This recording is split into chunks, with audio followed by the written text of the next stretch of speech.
Tituler ces messages pour ceux qui vont prendre les notes.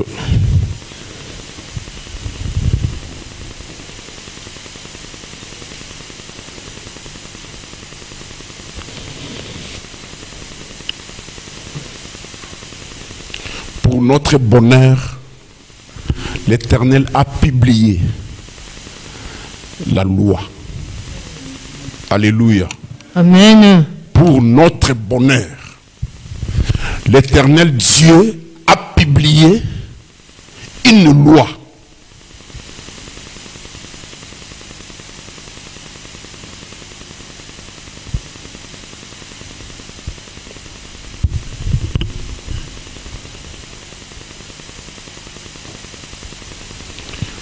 Ou je peux dire aussi, pour la justice. L'Éternel a publié une loi. Amen.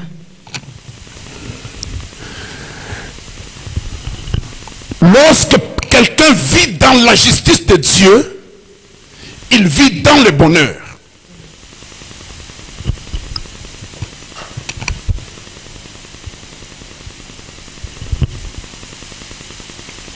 Alors, sans plus tarder, nous allons prendre le livre de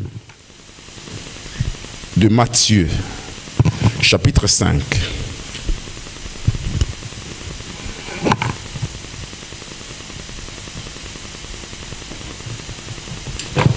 Je disais Matthieu chapitre 5, verset 17.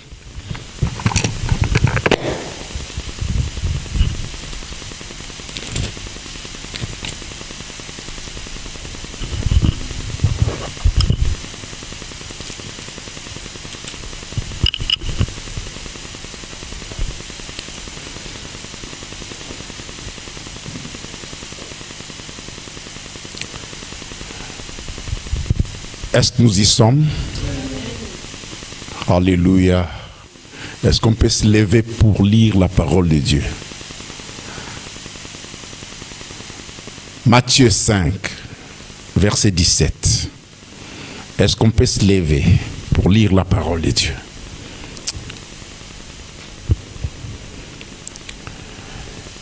Je lis au nom de Jésus. Ne croyez pas que je sois venu pour abolir la loi ou les prophètes. Je suis venu non pour abolir, mais pour accomplir. Car, je vous le dis en vérité, tant que le ciel et la terre ne passeront point, il ne disparaîtra pas de la loi un seul iota ou un seul trait de la lettre jusqu'à ce que tout soit arrivé.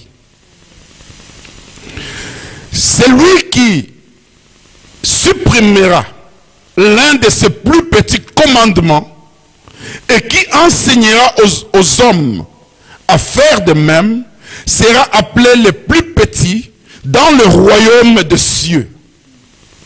Mais celui qui observera et qui enseignera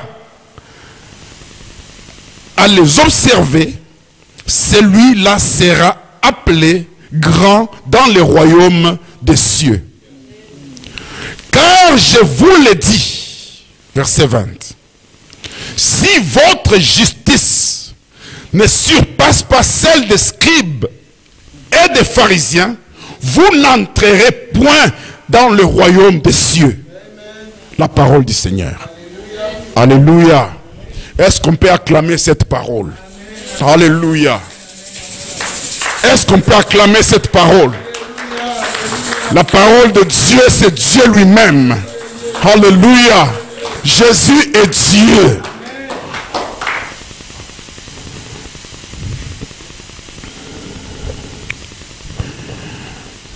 Je disais, j'ai intitulé ce message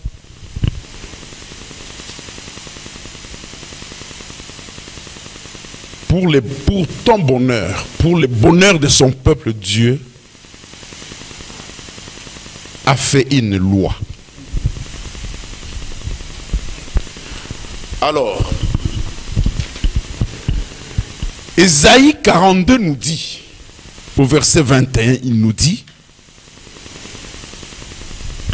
c'est ça le titre du message.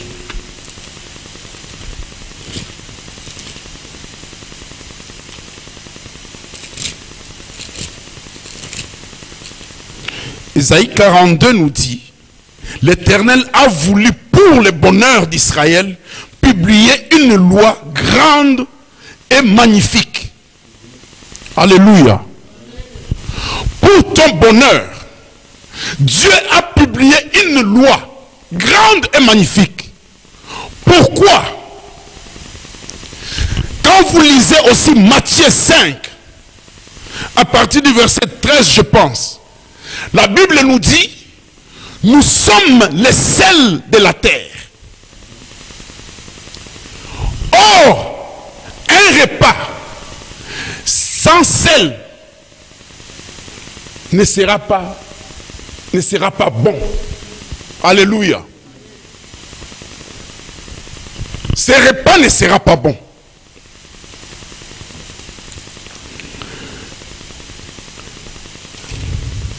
Permettez-moi, bien-aimé. Je vais revenir à ce que je dis.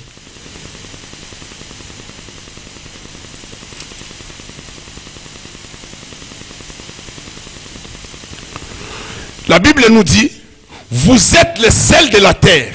Mais si le sel perd sa saveur, avec quoi la lui rendra-t-on? Il ne sert plus qu'à être jeté dehors et foulé aux pieds par les hommes. Ça, c'est une première partie que Jésus démontrait. Et la seconde, il dit, vous êtes la lumière du monde. Une ville située sur une montagne ne peut être cachée. Et on n'allume pas. Troisième point, il parle de la lampe. On n'allume pas une lampe pour les mettre sous les boisseaux, mais on les met sur les chandeliers et elle éclaire tous ceux qui sont dans la maison. Alléluia. Nous avons reçu cette loi. C'est pour donner goût dans ce monde. Alléluia. La meilleure façon de vivre, c'est vivre dans le Seigneur. Ce n'est pas ce que les hommes pensent. Ce n'est pas ce que les hommes sont en train de créer. Mais la bonne manière de vivre, la bonne manière qui donne goût, c'est quand on vit dans le Seigneur. La Bible dit que nous sommes la lumière du monde. Nous sommes une maison placée sur la montagne. Bien-aimés, vous devez savoir une chose. Quand on se dit chrétien, quand tout le monde connaît que tu es chrétien, moindre gaffe que tu feras, tout le monde parleront de toi. Tu auras des critiques pas possibles. C'est pourquoi quand il y a des critiques envers des serviteurs de Dieu ou des enfants de Dieu, bien-aimés, nous devons prendre beaucoup de réserves. Nous sommes une maison placée sur la montagne. Tout ce que tu fais, tout le monde voit. Parce que tu es au-dessus. Les autres feront de même. Mais vous ne verrez pas de critiques comme on le fera lorsque toi tu le feras. Parce que tu es une maison située sur la montagne. Alléluia.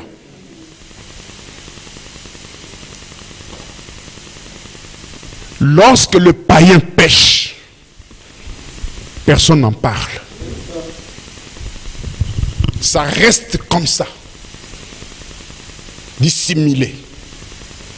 Mais lorsqu'un chrétien fait moindre gaffe, Facebook est embolé. Alléluia.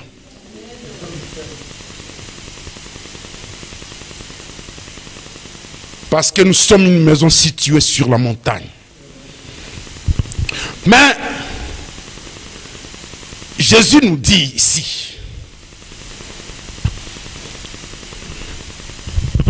la loi que Dieu a donnée à Moïse sur la montagne d'Horeb, Exode nous parle de ça. Deutéronome aussi nous parle de ça.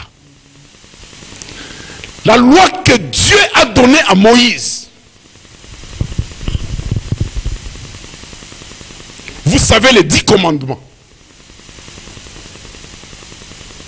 Dans les 10 commandements, que Jésus a courté ces 10 commandements en 2.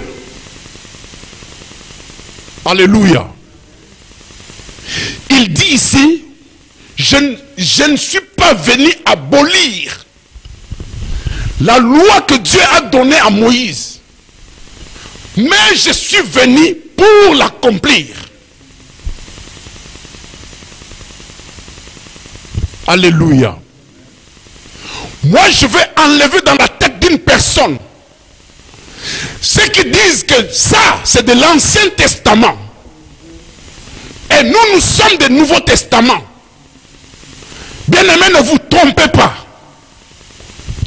Je l'ai dit et je le répéterai toujours. La Bible, quand on dit la Bible, c'est l'Ancien et le Nouveau Testament. C'est ça la Bible. Lorsque vous prenez seulement l'Ancien Testament, c'est l'Ancien Testament, ce n'est pas la Bible. Et quand vous prendrez aussi le Nouveau Testament, ce n'est pas la Bible. La Bible, c'est la fusion de tous les deux. Alléluia. La loi que Dieu a donnée à Moïse, on a posé la question à Jésus. Matthieu 22. Seigneur, quel est le plus grand commandement? Jésus a dit, le plus grand commandement, tu aimeras ton Dieu. Bien aimé, je dois lire ça. C'est très important.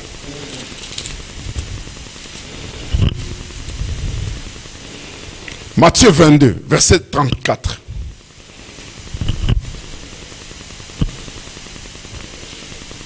Non, verset 35.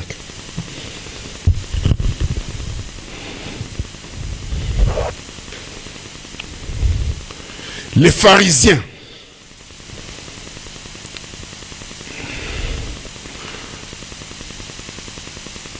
ils posent la question à Jésus. Maître, quel est le plus grand commandement de la loi? Jésus lui répondit, tu aimeras le Seigneur ton Dieu de tout ton cœur, de toute ton âme et de toute ta pensée. C'est le premier et le plus grand commandement. Et voici le second qui lui est semblable. Tu aimeras ton prochain comme toi-même. Alléluia. Est-ce que tu dois te poser des questions? Est-ce que j'aime Dieu de tout mon cœur, de toute mon âme, de toute ma pensée, de tout mon être? Est-ce que j'aime réellement Dieu? Alléluia. Dans les 10 commandements, on nous dit, je suis l'Éternel qui t'a fait sortir du pays de l'Égypte. Alléluia. C'est Dieu qui t'a appelé pour que tu sois enfant de Dieu. personne ne vient à Dieu, ne vient à Jésus sans que Dieu lui arrache. Alléluia. Personne. Lorsque tu es venu à Jésus, c'est la grâce qui est venue de Dieu lui-même. C'est le choix de Dieu lui-même. Parce que plusieurs, nous sommes nés ensemble, ils sont passés sans même connaître le Seigneur. Je reconnais beaucoup des amis. Ils sont passés, mais ils n'ont pas connu Christ Jésus. Toi aujourd'hui, tu as obtenu grâce de connaître le Seigneur. Alléluia. Est-ce que tu l'aimes? Est-ce que tu penses que Dieu m'a arraché de la force de la destruction? Est-ce que tu ne places pas un autre Dieu devant sa face? Placer un autre Dieu devant la face de Dieu, c'est quand on aime quelque chose plus que Dieu. Quand on commence à aimer quelque chose plus que Dieu, c'est-à-dire la chose que tu aimes plus devient Dieu. Vous comprenez cela?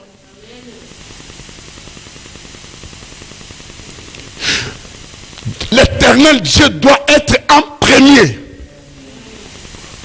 En tout et pour tout, il doit être le premier.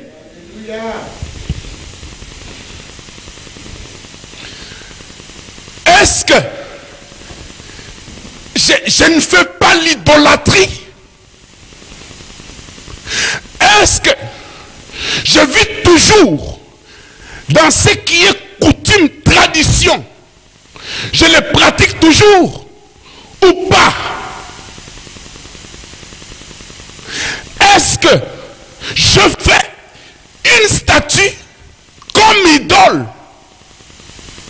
Ou bien il y a quelqu'un sur terre que moi j'adore?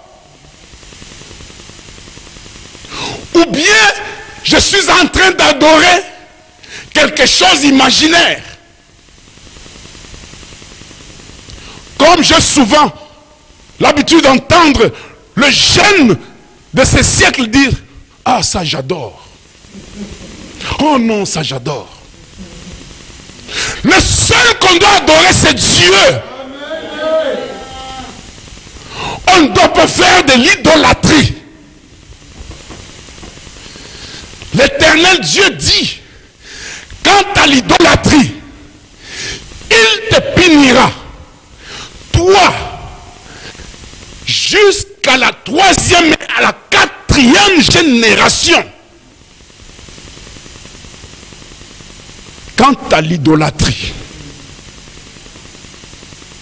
c'est l'idolâtrie. C'est Dieu seul qu'on doit adorer. Seul. Alléluia.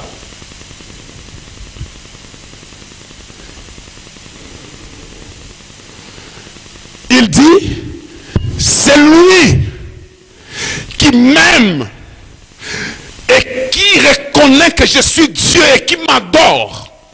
Moi, Dieu, je bénirai sa génération jusqu'à 1000 générations.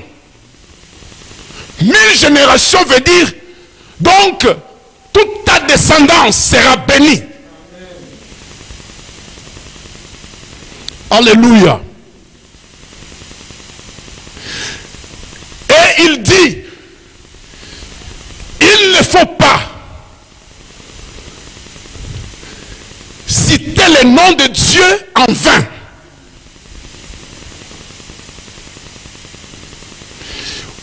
Il y a beaucoup de gens aujourd'hui qui,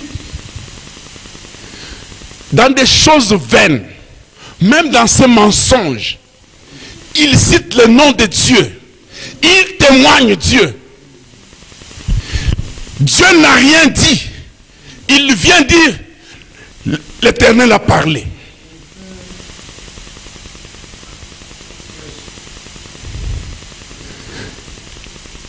Il faut que quand Dieu parle, c'est à ce moment-là que tu viendras dire que l'Éternel a parlé. S'il n'a pas parlé, ne dites pas. Jérémie a eu des problèmes pour ça. Le prophète Jérémie.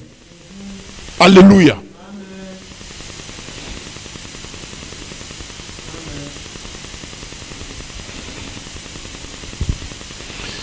L'Éternel Dieu dit, vous travaillerez les 6 jours. Vous travaillerez. Mais le 7e jour, c'est le jour de l'Éternel. Ici, dans ce monde occidental, c'est le dimanche. Comme chez nous en Afrique. Mais dans d'autres pays musulmans, et leur sabbat c'est vendredi. Chez les juifs, leur sabbat c'est samedi. Bien aimé, si vous allez dans ces pays, dans ces nations, vous verrez comment ils respectent leur sabbat. Alléluia. Alors qu'aujourd'hui les chrétiens ne savent pas respecter le sabbat. Ça c'est l'ordre de l'Éternel. Quand je vous parle là, je suis dans Exode 20. Alléluia. Il a dit le 7e jour. C'est le jour de l'Éternel. Il faut lui rendre culte. Ça c'est Dieu qui dit. Ça ne vient pas d'un homme, c'est Dieu qui dit ça. La loi de l'Éternel.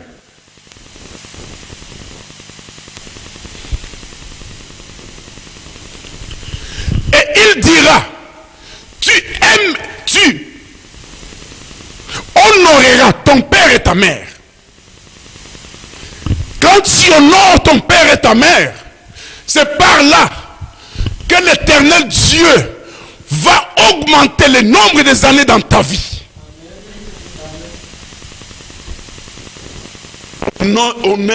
Honore ton père et ta mère.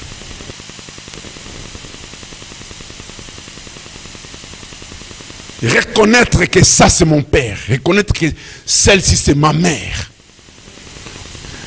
En l'honorant. Alléluia. Mais,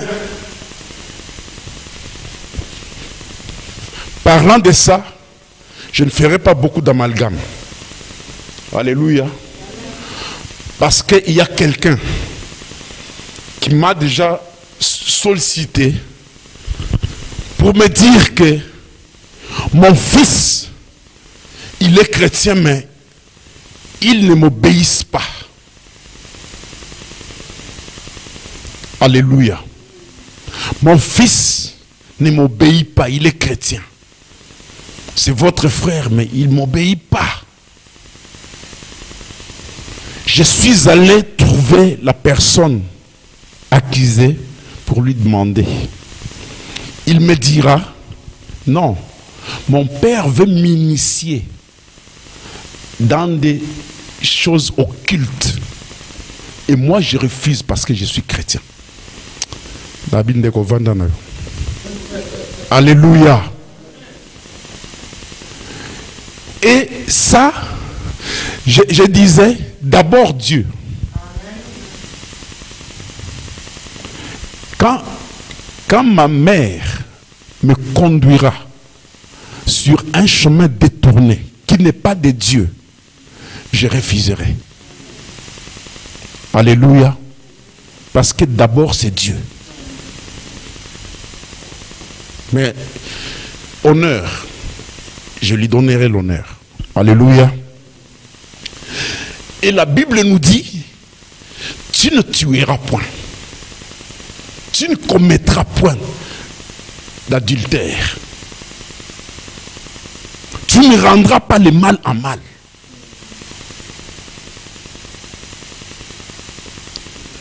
Alléluia. Bien-aimé, quand je suis rentré dans la lecture de ce passage de Matthieu 5,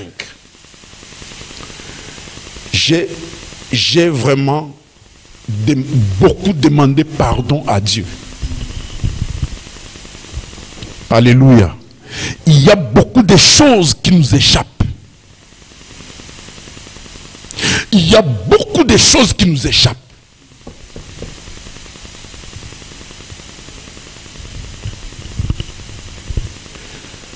Le Seigneur dit, je ne suis pas venu abolir, mais pourtant je suis venu pour l'accomplir.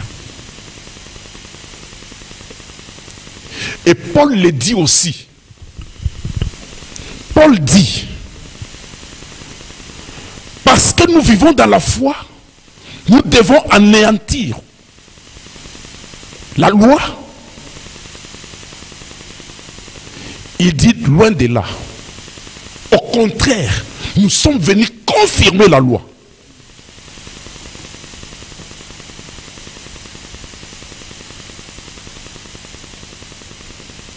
C'est dans quel livre?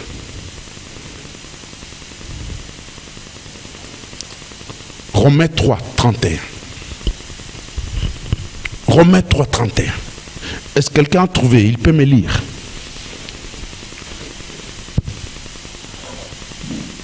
Je dis au nom de Jésus. Amen. Annulons-nous donc la loi par la foi? Loin de là. Au contraire, nous confirmons la loi. Au contraire, nous confirmons la loi. Dans la foi que nous avons reçue, nous confirmons cette loi. Jésus a dit, aucun iota, ni aucun trait de cette loi ne sera ôté. Donc là, Jésus, il parle de la loi que Dieu a donnée à Moïse. Dans cette loi de Moïse, il n'y a rien à retrancher. Alléluia. C'est ce qu'il dit dans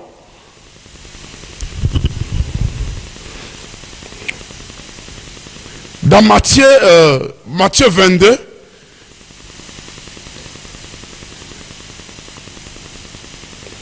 Quand il dit, et voici le second qui lui est semblable, tu aimeras ton prochain comme toi-même.